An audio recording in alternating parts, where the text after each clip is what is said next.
안녕하세요, 드로왕입니다. 오늘은 제가 530i를 타면서 정말 좋게 느꼈던 그런 옵션들에 대한 이야기를 해보려고 합니다. 요즘 반도체 이슈로 BMW에서 여러 가지 옵션들이 삭제되고 있어서 좀 안타까운 현실인데요. 우선은 BMW만의 특별한 옵션이 있는데 잘 알려지지 않았고 좋은 옵션인데 많이 언급되지 않은 부분이 있어서 제가 한번 이야기를 해보려고 합니다. BMW는 일단 애프터블로우 기능이 있습니다.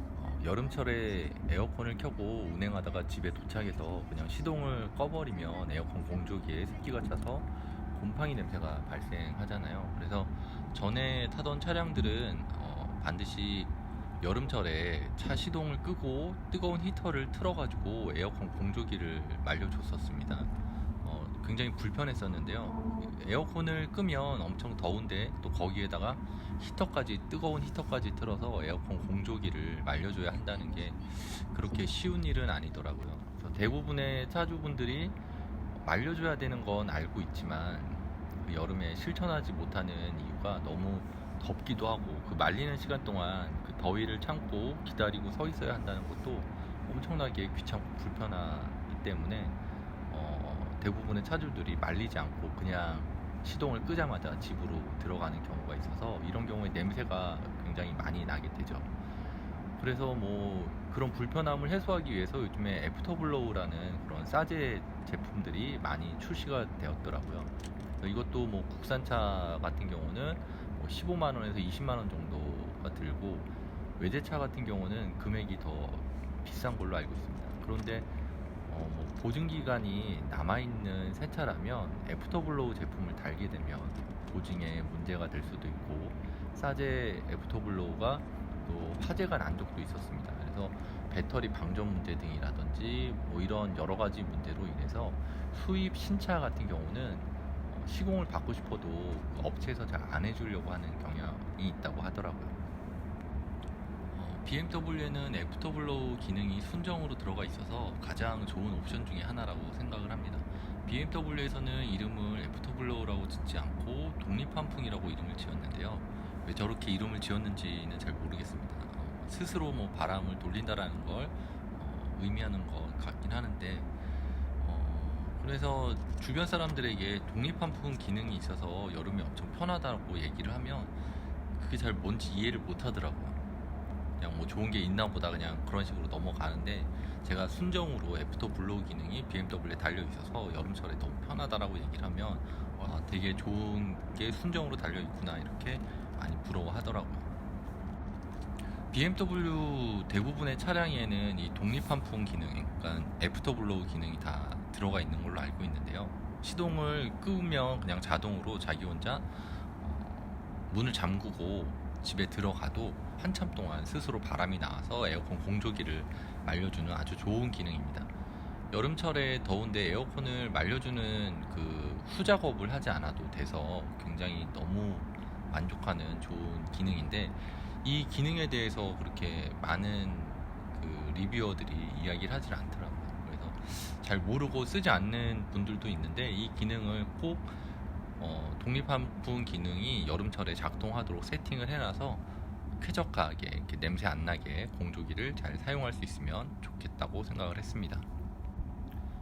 그리고 두 번째로 자주 쓰는 기능은 반자율 주행 옵션인데요. 저는 주로 막히는 도로에서 자주 사용합니다. 차선이 좌우로 왔다 갔다 하면서 중앙을 맞추는 방식이 아니라 양쪽 차선의 정중앙을 정확하게 지켜주면서 가기 때문에 뭐 어떤 불안함 없이 이렇게 안전하게 사용할 수 있어서 굉장히 자주 사용하는 옵션이기도 하고 또 거리 조절도 앞차와의 거리 조절도 3단계로 할 수 있어서 뭐 앞차가 뭐 끼어든다거나 그런 부분 없이도 잘 사용할 수 있기 때문에 자주 사용하는 옵션이라고 할 수가 있겠습니다. 뭐 레이더랑 카메라가 동시에 작동을 해서 자동차를 인식하는 부분도 굉장히 만족스러운 부분인데 뭐 오토바이라든지 트럭, 승용차 이런 것들을 인식을 해서 디스플레이 계기판에 잘 표시해주기 때문에 믿음이 더 잘 가서 자주 사용하는 옵션이라고 할 수 있습니다. 또 핸들을 오랫동안 잡지 않고 있어도 핸들을 잡으라는 경고등이 켜지는데 아주 살짝만 터치를 해줘도 인식률이 좋아서 막히는 길에서 아주 편하게 사용할 수 있는 옵션이라고 할 수가 있겠습니다. 세 번째는 통풍 시트에 대해서 이야기를 해보려고 합니다. 뭐 많은 분들이 시끄럽고 별로 시원하지 않다고 이렇게 말이 많은 옵션이긴 하지만, 그래도 한여름에 에어컨이랑 함께 틀면 땀이 차지 않아서 저는 굉장히 좋은 옵션이라고 생각을 합니다. 한여름 가장 더운 시간에 장거리 운전을 해본 적이 있는데, 확실히 에어컨만 켜는 것보다 땀이 찰 때마다 그 통풍 시트를 켜주는 게 살이 시트에 닿는 면에서 땀이 나지 않게 해주기 때문에 훨씬 쾌적하게 운전할 수가 있습니다. 그리고 제가 취미로 운동을 하고 이렇게 운동을 마치고 차에 바로 타게 되면 통풍 시트를 반드시 틀어줘야 되는데, 그때도 굉장히 중요하게 사용하는 옵션이기도 합니다. 그리고 통풍 시트가 없었다면 저는 그래서 그 부분에서 좀 힘들었을 것 같기도 하고, 또 통풍 시트가 3단계로 조정할 수가 있는데 3단계는 아무래도 조금 시끄럽기 때문에 보통 저는 2단계로 하면 소음도 덜하고 시원하기도 적당하기 때문에 2단계로 사용을 하고 있습니다. 물론 에어컨을 안 켜고 통풍만 틀면 진짜 시원하지 않은 건 사실입니다. 꼭 에어컨과 함께 여름에 사용하신다면 굉장히 만족할 만한 옵션이라고 저는 생각을 합니다. 그리고 네 번째로 이야기할 부분은 무선 애플 카플레이입니다. 그래서 그냥 한번 무선 카플레이 연결해 놓으면 그냥 매일 탈 때마다 자동으로 연결이 돼서 굉장히 편리하게 사용할 수가 있는데요. 다만 헤드업 디스플레이가 굉장히 크고 정보량이 많은데 팀앱이랑은 연동이 안 되는 점이 굉장히 아쉬운 부분이라고 할 수가 있습니다. 가끔은 헤드업 디스플레이를 보고 싶어서 순정 내비게이션을 사용하는 경우도 상당히 많은데요. 저 같은 경우는 그 부분이 조금 아쉽더라고요. 그렇지만 뭐 이렇게 따로 팀앱을 이렇게 연결해서 사용하는 게 아니고 그냥 자동으로 매번 연결이 된다는 점은 굉장히 좋은 점이라고 할 수가 있겠습니다. 그리고 제가 예전에 삭제된 옵션 중에 별로 사용 빈도가 없어서 그렇게 쓸모 있는 옵션이 아니라고 했던 킥모션 트렁크 같은 경우는 겨울이 되니까 아무래도 손을 주머니에 넣고 발로 사용하는 경우가 있긴 하더라고요. 그래서 지금은 반도체 대란으로 삭제된 옵션이라서 너무나 아쉬운 킥모션 트렁크 기능인데, 이 옵션이 다시 빨리 추가됐으면 하는 옵션 중에 하나입니다. 이게 별거 아닌 기능인데 의외로 주변 사람들이 또 기대하는 옵션이기도 하고, 주변 사람들이 그 트렁크에 짐을 실을 때 보면 굉장히 좋아하는 옵션이기도 하기 때문에 이 부분도 다시 추가됐으면 좋은 옵션이라고 생각을 합니다. 그리고 서라운드 뷰 옵션도 요즘 지금 BMW에서 출고되는 차량에서는 삭제되고 있는 옵션이라서 굉장히 아쉬운 부분인데요. 저 같은 경우는 서라운드 뷰 옵션을 굉장히 자주 보고 있습니다. 물론 운전을 오래 해서 뭐 이렇게 주차할 때는 별다르게 크게 보지 않아도 되는 옵션이기 때문에 불필요하다고 생각할 수도 있는데, 가끔씩 좁은 곳을 지난다든지 뭐 사각지대 같은데 제가 긁을 수 있는 걸 예방해 줄 수 있는 옵션이라고 생각하기 때문에 이 부분은 빨리 다시 추가해서 출고가 됐으면 하는 부분이라고 할 수가 있겠습니다. 그 외에 또 BMW 안전 옵션이 있는데, 뭐 주변에 물체가 가까워지면 자동으로 정차하는 기능인데요.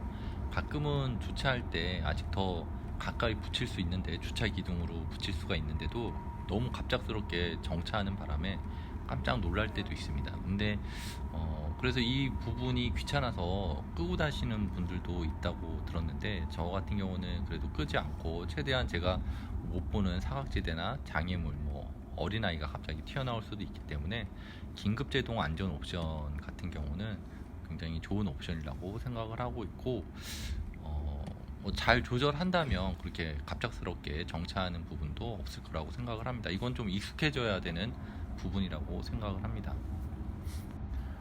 그 외에 또 뭐 포존 에어컨 같은 경우도 가족들이랑 같이 장거리 여행을 갈 때 각자 4명이 원하는 온도로 공조기를 작동할 수 있는 부분도 정말 좋은 부분이라고 생각을 하고, 또 에어컨 바람을 싫어하는 어른이나 뭐 어린아이를 태울 경우에도 굉장히 좋은 옵션이라고 생각을 합니다. 그리고 오토 하이빔이라는 옵션도 있는데요. 이거는 야간에 고속도로에서 운전할 때 굉장히 유용한 옵션인데요. 가로등이 없는 곳에서 마주오는 차나 뭐 앞에 가는 차가 없을 때 자동으로 상향등을 켜줘서 운전 가시거리를 확보해줘서 안전운전 할 수 있게, 밤길에 안전운전 할 수 있게 하는 이것도 굉장히 유용한 옵션이라고 할 수가 있습니다. 내가 계속 상향등을 껐다 켰다 이렇게 하는 거 좀 번거로운 일인데 이걸 오토로 해주기 때문에 이 오토 하이빔 옵션도 굉장히 좋은 옵션 중에 하나라고 생각을 합니다. 그리고 자동 주차 옵션이라고 있는데요. 이거는 양쪽에 차가 있어도 들어가기는 잘 들어가 주는데 저는 개인적으로 심장이 쪼그라들어서 못 하겠더라고요. 차를 믿어야 되는데 자꾸 브레이크랑 핸들에 손이 가려고 하기 때문에 그냥 차한테 맡기는 것보단 제가 주차하는 게 훨씬 더 편하고 빠르다고 생각을 합니다. 가끔 삶이 지루하거나 심심할 때마다 사용하면 심장이 쫄깃해지는 경험을 할 수 있는 옵션이라고 생각을 합니다. 그렇다고 막 뭘 부딪히거나 이렇게 엉망진창은 아닌데 그냥 스스로 이렇게 너무 조마조마해서 양옆에 차가 있을 때는 잘 사용을 안 하고 한쪽에만 차가 있을 경우에는 좀 사용을 하는 경우가 있습니다. 그 외에도 패들 시프트, 오토홀드, 핸들 열선, 엉따 버튼, 무선 충전 기능, 핸드폰 어플을 이용해서 환풍기 조작을 한다거나 차량 위치를 찾거나 주차된 곳을 3D 뷰로 촬영을 한다든지 이렇게 핸드폰 같은 걸로 디지털 키로 사용할 수도 있고 그래서 굉장히 많은 옵션이 있는데요. 이런 걸 다 설명하기는 좀 그렇고 굉장히 잘 사용하고 편리한 옵션들이 굉장히 많이 갖춰진 풀옵션 차량이라고 생각을 하시면 될 것 같습니다. 제가 나열한 것 중에서 빠뜨린 옵션 같은 게 있을 수도 있는데 혹시 그 차주분들 중에서 자주 사용하는 옵션 중에 제가 이야기하지 않은 부분이 있거나 조금 부족하게 설명한 부분이 있으면 댓글로 달아주시면 감사하겠습니다. 그리고 오늘도 영상 재밌게 봐주셔서 감사하고요. 항상 안전운전 하시고 좋은 하루 되시길 바라겠습니다. 이상 드로왕이었습니다. 감사합니다.